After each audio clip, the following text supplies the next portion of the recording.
चलिए, सीटीएटी का विगत वर्ष से पूछा गया 31 नंबर का प्रश्न इसमें दिया है, निम्नलिखित में से तत्सम शब्द है। ए मलाई, बी सुई, सी मौत, डी छेद। तो चलिए दिमाग का बत्ती जलाइए और बोलिए कि इन चारों ऑप्शन में कौन सा तत्सम, यानी कि तत्सम बोले तो संस्कृत जैसा कौन लग रहा है? मलाई, सुई, मौत, छेद।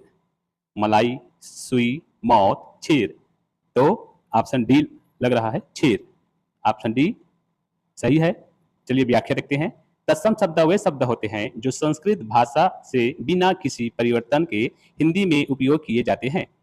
यहाँ छेद एक तत्सम शब्द है जिसका तद्भव रूप खीर होता है। जिसका तत्सम शब्द तद्भव शब्द खीर होता है। अगला प्रश्न देखेंगे, निम्नलिखित स्वरों को सही क्रम में व्यवस्थित कीजिए। स्वर, अंग्रेजी में हिंदी में स्वर 11 स्वर होते हैं, उसमें उसका क्रम बताना है। आ, उ, ई, ओ, ए है। तो सबसे पहले हम यहाँ पर आ को देखेंगे, यानी कि के। उसके बाद क्या होगा? ई होगा, उसके बाद उ होगा, उसके बाद ए होगा, उसके बाद ओ होगा। क्या? A, M, L, N, sorry O, उसके बाद आ जाएगा एन। क्या ऐसा है? A M L O N. चलिए ऑप्शन देखते हैं। के एल एम एन ओ, के एम एल ओ एन। ठीक है, ऑप्शन डी। ऑप्शन डी में है के एम एल ओ एन।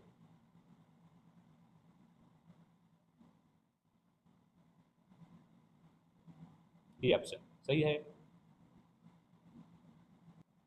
इसमें दिया है, निम्नलिखित में से मिश्र वाक्य का उदाहरण। मिश्र वाक्य क्या चीज है?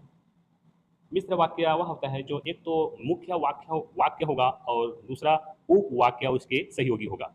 एक मेन वाक्य और दूसरा उपवाक्य, दोनों मिलकर बना हुआ वाक्य को मिश्र वाक्य कहते हैं। तो देखिए, जे फूल सुंदर है, हम के में क्या दे, हम बनारस गए और वहाँ 2 दिन रहे। एल पेड़, यह पेड़ उन आमों का है जो तुमने लगाया था। एम लड़का भोजन करता है। चलिए देखिए, जे में दिया है फूल सुंदर है, ये पूरा एक वाक्य है, इसमें किसी प्रकार का मिश्र वाक्य नहीं है। के को देखेंगे, हम बनारस गए और यहाँ 2 दिन रहे, मतलब यहाँ पर 2 ठो वाक्य है और के साथ जुड़ा है, तो ये संयुक्त वाक्य होगा, ये मिश्र वाक्य नहीं होगा। ये क्या है? यह पेड़ उन आमों का है जो तुमने लगाया था। जो तुमने लगाया था। क्या है? यह पेड़ उन आमों का है, एक मुख्य वाक्य हो गया जो उनको जोड़ने वाला शब्द है, तुमने लगाया था। तो यह सही होगा मिश्र वाक्य। एम में देखिए, लड़का भोजन करता है, तो ये एक पूरा वाक्य है। तो कौन ऑप्शन मिश्र वाक्य है? एल। एल किस में है? तो एल है ऑप्शन सी। चलिए इसको समझते हैं। मिश्र वाक्य, जिस वाक्य में एक मुख्य उपवाक्य हो और अन्य उपवाक्य उस पर आश्रित हो उसे मिश्र वाक्य कहते हैं। इसमें अक्सर जो, जिसका, की, क्योंकि जैसे योजकों का प्रयोग होता है। वाक्य एल, यहाँ पेड़ उन आमों का है जो तुमने लगाया था में एक मुख्य और एक आश्रित उपवाक्य है, इसलिए यहाँ मिश्र वाक्य। जे और एम सरल वाक्य है और के में एक और उपयोग हुआ है, इसलिए यहाँ संयुक्त वाक्य है। ठीक है दोस्तों, तो ऑप्शन इसका सी, एल।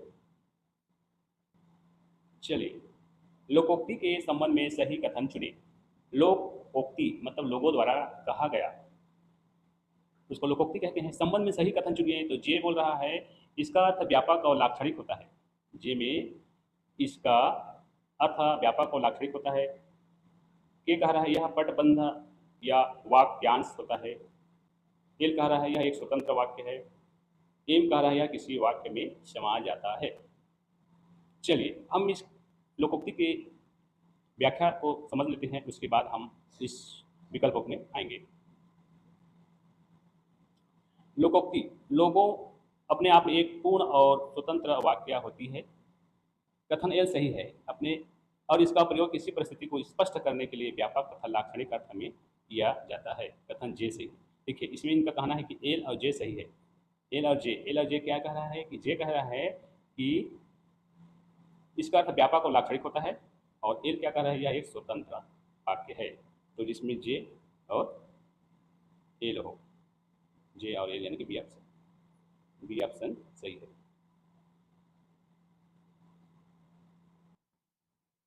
चलिए, जिस शब्द से संज्ञा या सर्वनाम की विशेषता का बोध हो उसे विशेषण कहते हैं। यह विशेषता हो सकती है संज्ञा की, ठीक है, संज्ञा की या सर्वनाम की विशेषता का बोध हो उसे विशेषण कहते हैं। हमने इसको जानते हैं और इसको पढ़ेंगे।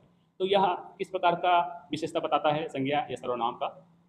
तो यह आकार से संबंधित, अवस्था से संबंधित, रूप से संबंधित और स्वभाव से संबंधित, तो ये सभी का गुण बताता है या विशेषता बताता है। तो जे के एल एम जिसमें सभी ऑप्शन में होगा, सभी होगा, वही उत्तर होगा हमारा, डी ऑप्शन इज राइट। चलिए दोस्तों, यह 36 नंबर का प्रश्न को जानेंगे। इससे पहले यदि हमारे चैनल को अभी तक सब्सक्राइब नहीं किए हैं तो सब्सक्राइब कर दीजिए, ताकि ऐसा ही मजेदार CTET का वीडियो मिलता रहेगा। और लाइक नहीं किए हैं तो लाइक कर दीजिए। चलिए 36 नंबर में इसमें कहा गया है, इस टाइप के कथन और कारण वाला विकल्प चुनने वाला बहुत पूछा जाता है। तो देखते हैं, नीचे